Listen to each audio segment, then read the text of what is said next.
The Second Book of Samuel. Chapter 13.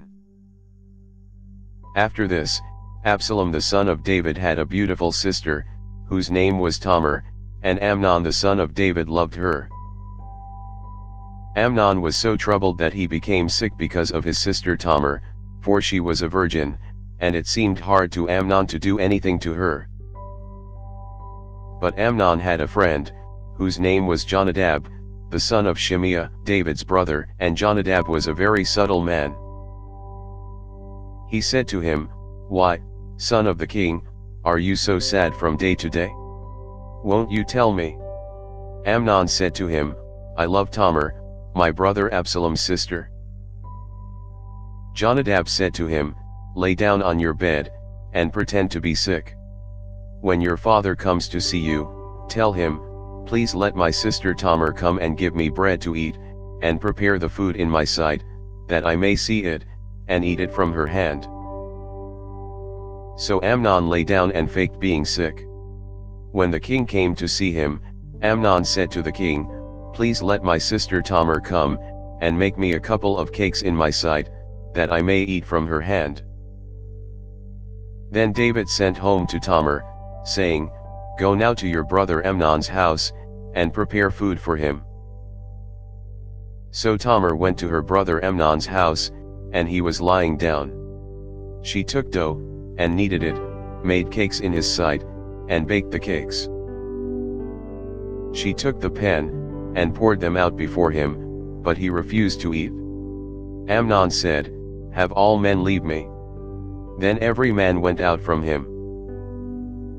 Amnon said to Tamar, "Bring the food into the room, that I may eat from your hand." Tamar took the cakes which she had made, and brought them into the room to Amnon her brother. When she had brought them near to him to eat, he took hold of her, and said to her, "Come, lie with me, my sister." She answered him, "No, my brother, do not force me. For no such thing ought to be done in Israel. Don't you do this folly. As for me, where would I carry my shame? And as for you, you will be as one of the fools in Israel. Now therefore, please speak to the king, for he will not withhold me from you." However, he would not listen to her voice, but being stronger than she, he forced her, and lay with her. Then Amnon hated her with exceedingly great hatred, for the hatred with which he hated her was greater than the love with which he had loved her. Amnon said to her, "Arise, be gone." She said to him, "Not so, because this great wrong in sending me away is worse than the other that you did to me." But he would not listen to her. Then he called his servant who ministered to him, and said, "Now put this woman out from me, and bolt the door after her." She had a garment of various colors on her, for the king's daughters who were virgins dressed in such robes. Then his servant brought her out and bolted the door after her. Tamar put ashes on her head, and tore her garment of various colors that was on her, and she laid her hand on her head, and went her way, crying aloud as she went.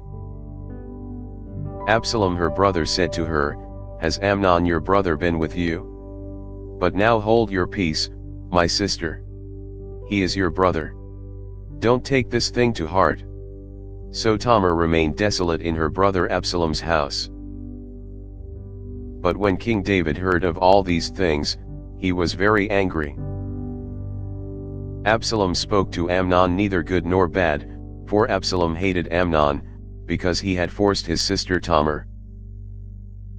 After 2 full years, Absalom had sheep shearers in Baal Hazor, which is beside Ephraim, and Absalom invited all the king's sons.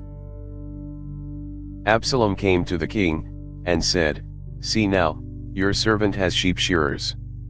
Please let the king and his servants go with your servant." The king said to Absalom, "No, my son, let's not all go, lest we be burdensome to you." He pressed him, however he would not go, but blessed him. Then Absalom said, "If not, please let my brother Amnon go with us." The king said to him, Why should he go with you?" But Absalom pressed him, and he let Amnon and all the king's sons go with him. Absalom commanded his servants, saying, "Mark now, when Amnon's heart is merry with wine, and when I tell you, 'Strike Amnon,' then kill him. Don't be afraid. Haven't I commanded you? Be courageous, and be valiant." The servants of Absalom did to Amnon as Absalom had commanded. Then all the king's sons arose, and every man got up on his mule, and fled. While they were on the way, the news came to David, saying, "Absalom has slain all the king's sons, and there is not one of them left." Then the king arose, and tore his garments, and lay on the earth, and all his servants stood by with their clothes torn. Jonadab, the son of Shimeah, David's brother, answered, "Don't let my lord suppose that they have killed all the young men the king's sons, for Amnon only is dead, for by the appointment of Absalom this has been determined from the day that he forced his sister Tamar.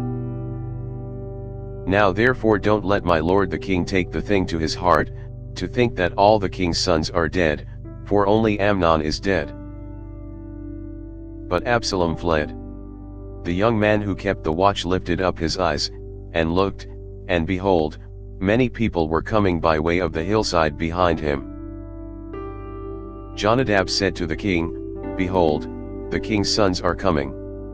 It is as your servant said." As soon as he had finished speaking, behold, the king's sons came, and lifted up their voice, and wept. The king also and all his servants wept bitterly. But Absalom fled, and went to Talmai the son of Ammihur, king of Geshur. David mourned for his son every day. So Absalom fled, and went to Geshur, and was there 3 years. King David longed to go out to Absalom, for he was comforted concerning Amnon, since he was dead. Thanks for listening. If you liked our video, give us a thumbs up and subscribe, it really helps.